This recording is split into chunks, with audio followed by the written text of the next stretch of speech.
Я единственный в огне, кто считает свои сны. Поклоняюсь темноте. What's poppin', fam? Trying to make a game over here.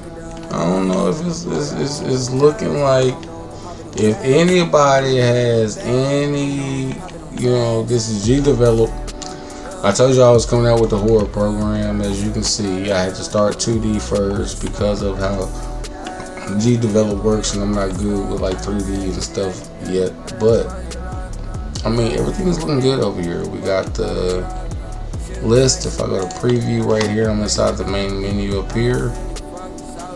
I can go to enter at your own risk, and this is going to be a little area for where I'm going to have different things that you can do when you enter at your own risk. This is the test part. If I go to load to save, it'll tween over to here. I go back to make sure I can get back here. I go to settings. We can change the music and the sound buttons like they actually apply, depending on where you put them at. You can go, and it will save it because we have that in here now. And if I go to load save, I got an area in which I'm working on learning how to be able to put in a load save right here. We go back. If I go here to quit the game, let's go back to preview. So buttons are doing good so far. Like, buttons are looking good. If I go to enter at my own risk, it goes back. Main menu. This is the main menu. Load save. Slides back to the right. Settings. Goes over here. Slides back. And we have a way that I'm working on right now to be able to save your music and sound settings. You know what I mean? But for right now, this is what I got. We go to test. And as you can see, this is a little area that the enemies are going to come to just for right now. But they have bars above their head. If I shoot them 3 times, the bars will go. That means that they're in it. That they're and they light up when you kill them. It means that I had to set up, and if I hold the mouse button, it'll just, and if you can hear it.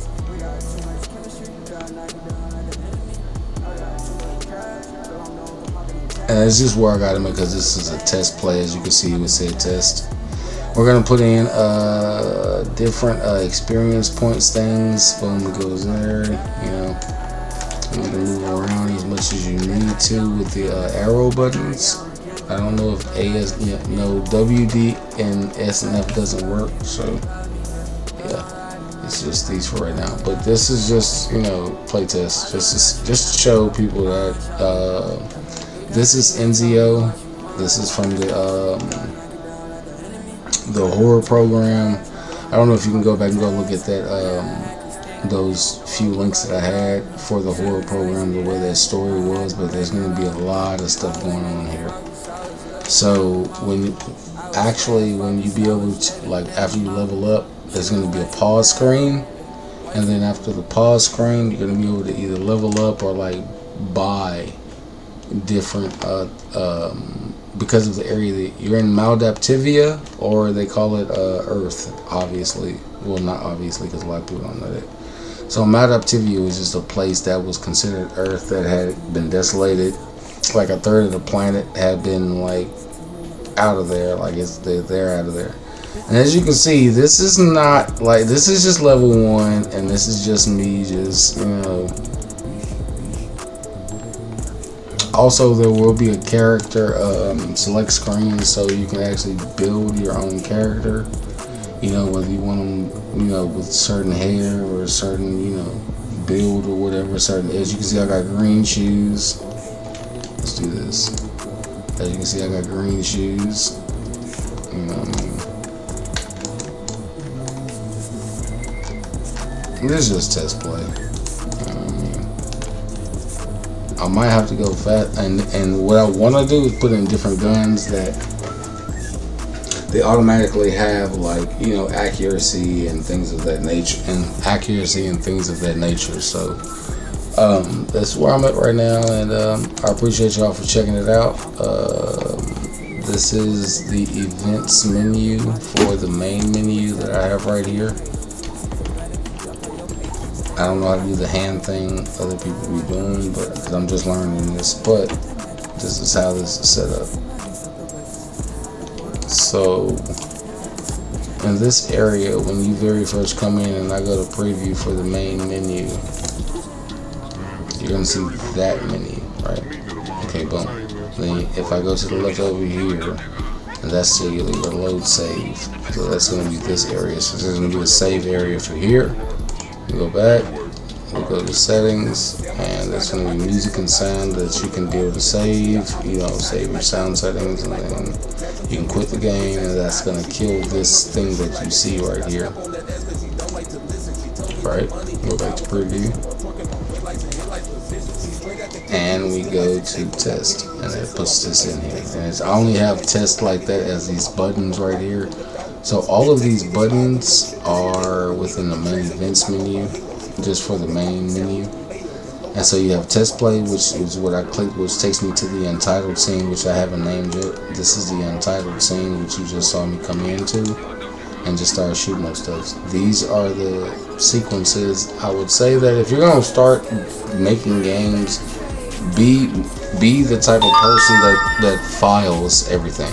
You know what I mean? Like, you need to make sure you're putting it in. So just the way to do that is to click this plus button with the circle and then go to event group.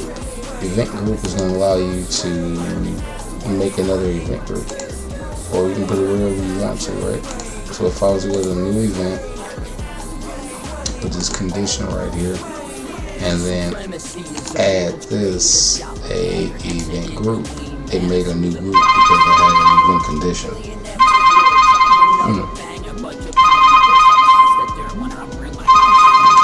Sorry about that. We can go to undo. Alright. There's nothing in there. Let's undo again. Undo. Undo. And we're gonna go forward, forward, forward, forward. And it doesn't have that anymore, so now we can just right click and delete and keep it there. And we're going to save this here. And in the untitled scene, we have our floor, which is the background technically. And then we have our center, that little point right here, which allows what I'm using right now as a test, because I'm using a YouTube video in order to learn how to do this. And then here's Enzio. Enzio is a main protagonist character. These are one of the stages. The way this game is going to be built, if I can get it built out right, every part of part 1, part 2, part 3 depends on the file size, because I want it to be registered through itch.io, where there's a lot of games and there's a lot of people on YouTube that, you know, play these itch.io games. Okay. Okay, that's cool. And so this is just me working on that, and then being able to plug it over into because I'm gonna go back to Pixel Tribes. This is Shilla AI. I'm gonna go back to Pixel Tribes on Twitter. I lost their wallet, but I still like what they were doing in game, so I want to be able to at least buy like one character and then go in game and I play it. So just looking at things that I'm trying to implement as far as like the RPG aspect when it comes to like Zelda, and then like there's a game on Nintendo, the original Nintendo, called Shadowgate. Shadowgate was one of those games to where it was like your torch would burn, and if it did, it burned out, you would die. If you made the wrong moves, it would go through a motion, and it would like trigger an event that would allow you to like die if you didn't do the puzzle right. So the Shadowgate aspect that I'm gonna have in this game is gonna have a Sawtooth situational aspect to it. Even though but the game is based in the very future, so there's going to be a lot of different aspects that come with the game. But I think that if I can blend in the Zelda aspect to where you have an area in which you're searching for things, and every instance or every scene has a variant of your character, but they're all blended into this one like character. It's just like every instance has a different variation of this character. So if I can get it like that, to where what you see right now, how he looks, that's just like a 32 by a 24 or something like that. Character. I want to be able to do more detailed characters that do more different things, that do different things depending on the type of stage that you're on when you're progressing through the game.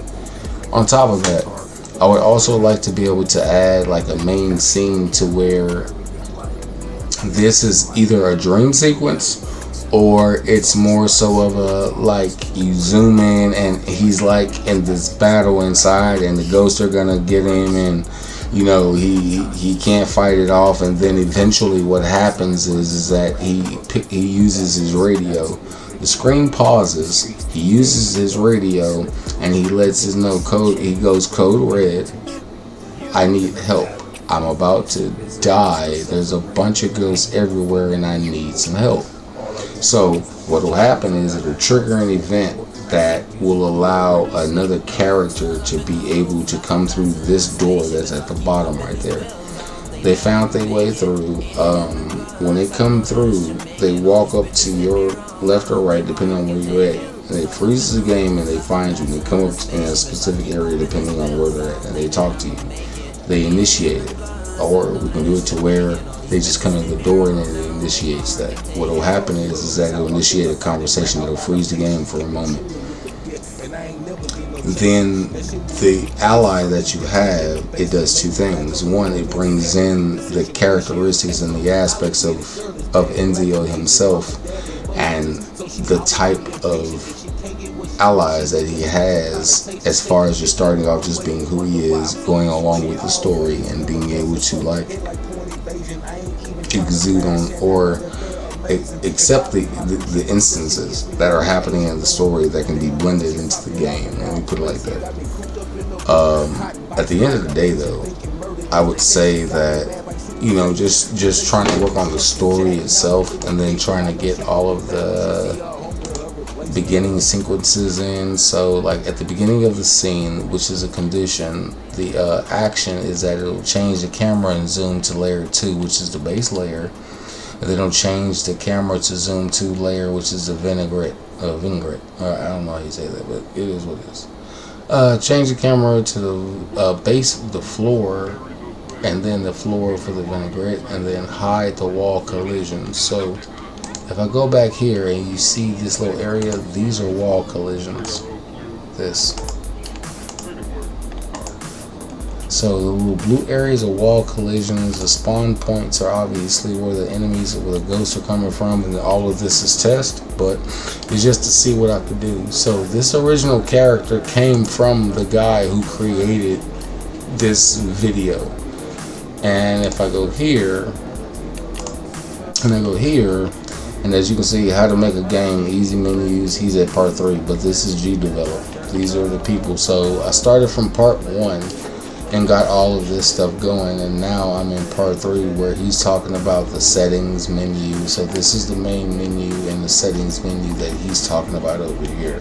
I just did some different things because this came out 2 years ago, and then I had to, and as you can see, this is me up here watching this, right? And if I go here, I go to save, it's already in my watch later, how to make money online and learning at gdevelop. So that's just for me to keep tabs on it. But yeah, past that, so we just did the music sliders being dragged. That changes the global level. I had to figure this out because 2 years, this has been updated. This whole program has been updated. So I think it's like on 4 or 5 or something like that. But this was 2 years ago, so I had to figure out a way to find what he was talking about. So that's the other part about making games too. You got to be like a problem solver, because technology changes every day, every 2 days, every 3 days. Like, it's not, you know what I mean? Like, think about how quick AI came out. Like, it was already there. It was just waiting for the for the public to be able to, you know, be able to use it. So it's that. And then on top of that,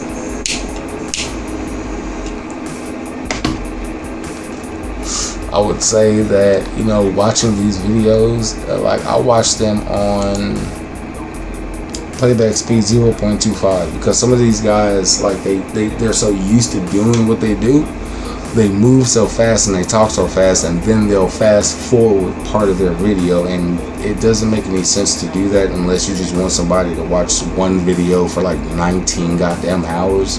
But you just won't make a video that's 10 hours, like, you know, that actually explains everything. So it's that too. But even then, you know, if you can catch on to it and see how to fix things, you know, in order to just get the thing done, then that makes more sense. So we're at the point now we have a menu.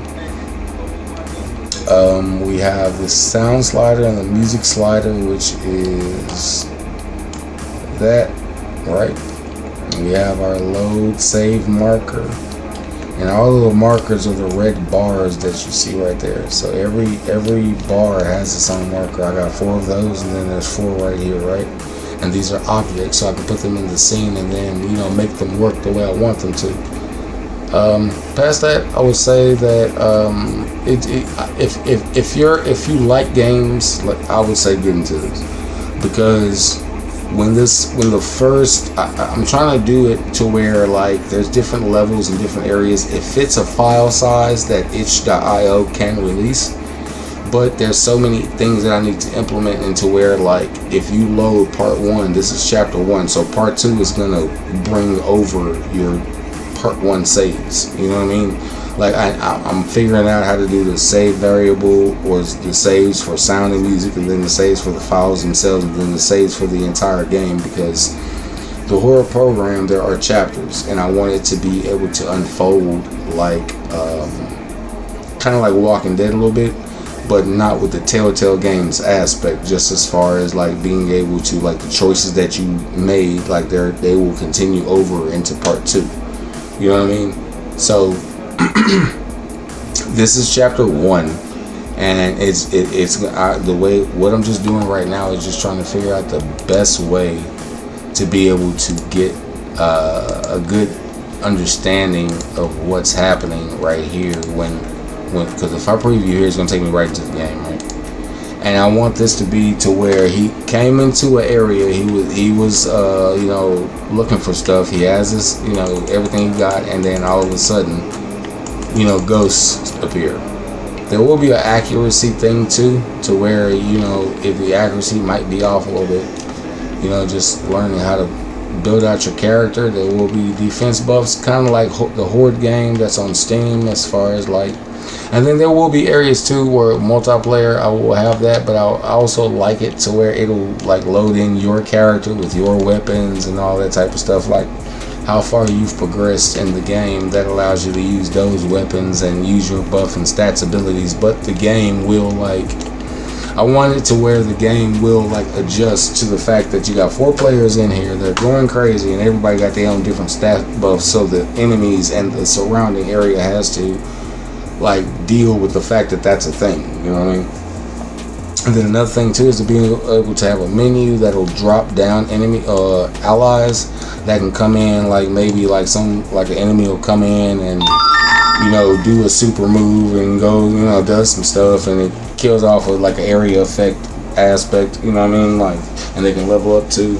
So there's a lot of things that's going to come along with this, but I do appreciate gdevelop, because I am terrible with coding. I hate modding, but I got to do that too, because I got to make a mod menu for this game too.